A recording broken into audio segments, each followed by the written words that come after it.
Hi, this video and the one after it will show the key points, the highlights of directional derivatives and the gradient. And there are more videos after those in the playlist that will go into more detail with more examples. But here are the highlights.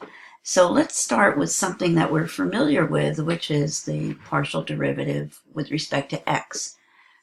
We're looking at this particular point, and you know what we do when we want to take the partial with respect to x. We hold y constant, and if we're at this point where the y coordinate is b, then obviously we're going to hold y constant at b. And that's where we slice through the surface with this gray plane and find the trace, which would be this black curve here. And you know the partial derivative with respect to x at this point then is the slope of the tangent line to the trace at this very point. Another way to think about it, instead of considering the whole plane there, we might say that this unit vector, which happens to be our old friend I in 2 dimensions, the vector 1, 0, which is parallel to the x-axis, following the line y equals b, that's an indication of the direction we're going when we take this partial derivative.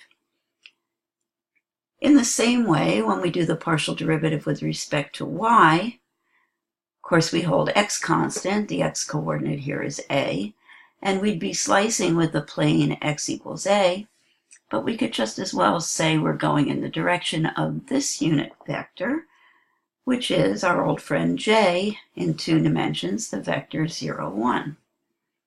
Now, having a vector to indicate what direction we're going when we take the derivatives opens up a whole world of possibilities. Look at this. As this unit vector down here rotates, look at all the different traces and tangent lines that we get. So with directional derivatives, we're not limited to just going with respect to x or with respect to y, but we can go in any direction given a unit vector. So how do we compute derivatives like that? Well, luckily we have a theorem that makes it pretty simple. We need a differentiable function of 2 variables at a given point and a unit vector that tells us what direction we want to be going to find the rate of change. Now, the notation for directional derivative, capital D with a subscript u for this unit vector, and it does always have to be a unit vector, magnitude 1. Okay, so this is directional derivative in the direction of u of the function f at the point where x is a and y is b. Here's how we compute it. We take the partial of the function with respect to x, evaluated at the given point, times u1, the first component of the unit vector, and then add to that the partial with respect to y at the given point, times u2, the second component of the unit vector. Let's look at an example of that.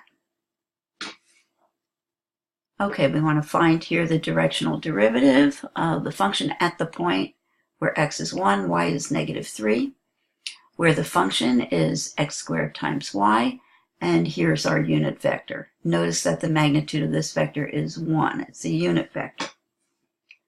So, in order to do this calculation, we need the partial derivatives with respect to x and with respect to y.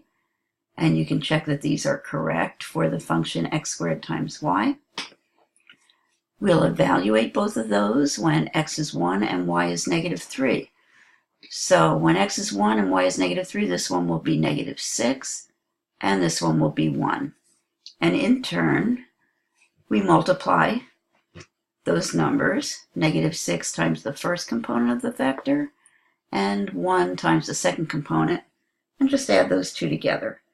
And that gives us the rate of change of the function at the point where x is 1 and y is negative 3 if we were to go in this direction indicated by this unit vector.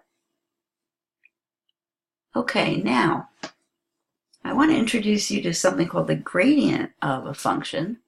Gradient is actually a function itself. It's a vector-valued function where the input will be a function and the output will be a vector. The notation for the gradient is an inverted triangle. It's an inverted delta, so some people call it del. You can just call this the gradient, though. But if you like to call it del, that's fine. So we use this symbol, del of f of x and y, and it is simply the vector comprised of the partial derivatives with respect to x and y. So looking at the example that we just saw, we already calculated these partial derivatives. We just put them into a vector, and that's the gradient. Now, what has this got to do with anything?